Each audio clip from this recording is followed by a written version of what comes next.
तो चलिए आज पहाड़ों की ऊंचाइयों में बसी एक ऐसी कहानी में उतरते हैं जहां इतिहास और आस्था दोनों एक दूसरे में मिल जाते हैं।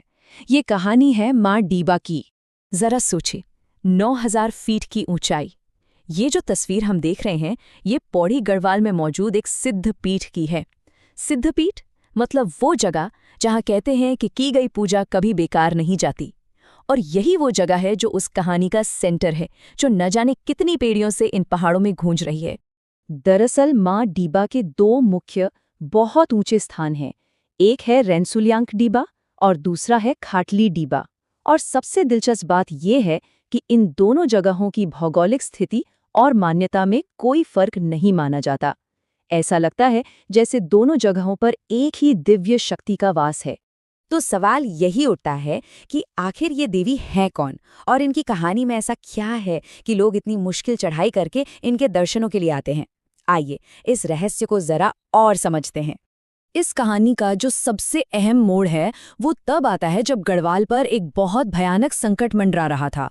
ये एक ऐसे आक्रमण की कहानी है जिसमें कहते हैं कि खुद एक दिव्य शक्ति को दखल देना पड़ा। ये बात है लगभग 1780 के आसपास की, जब नेपाली राजा ने गढ़वाल पर हमला कर दिया। देखिए, ये सिर्फ एक लड़ाई नहीं थी, बल्कि ये क्रूरता और अत्याचार का एक बहुत लंबा दौर था। और इसी गहरी निराशा के बीच मां डेबा का अवतरण हुआ। उस दौर के क्रूरता को शब्दों में बयान करना भी मुश्किल है। सोर्स में एक दिल दहला देने वाला जिक्र मिलता है कि कैसे हमलावर बच्चों तक के साथ अमानवीय व्यवहार करते थे। ये वो वक्त था जब लोगों की आखिरी उम्मीद भी जैसे दम तोड़ रही थी।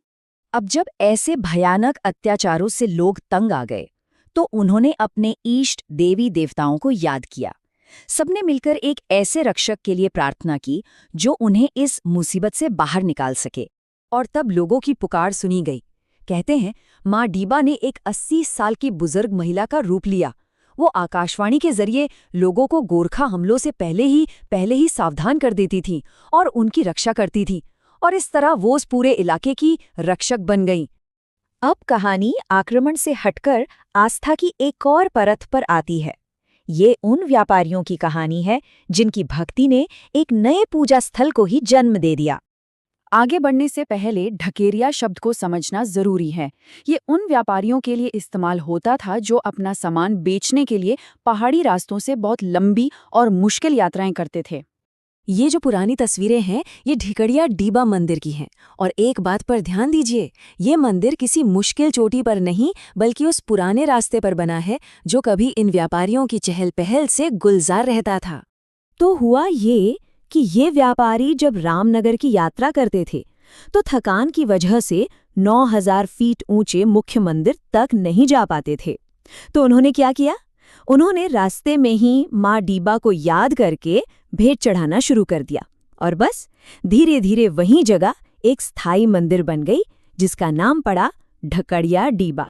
चलिए अब इस कहानी के अंतिम हिस्से पर आते हैं, जहां हम इन अलग अलग मंदिरों के इतिहास को समझेंगे और आज के समय में ये कितने प्रासंगिक हैं, इस पर एक नजर डालेंगे। सोर्स के लेखक एक बहुत जरूरी बात बताते हैं कि आजकल सोशल मीडिया पर जानकारी की कमी की वजह से लोग अक्सर ढकड़िया डीबा को ही असली खाटली डीबा मान लेते हैं, जबकि सच्चाई ये है कि दोनों का इतिहास बिल्कुल अलग है।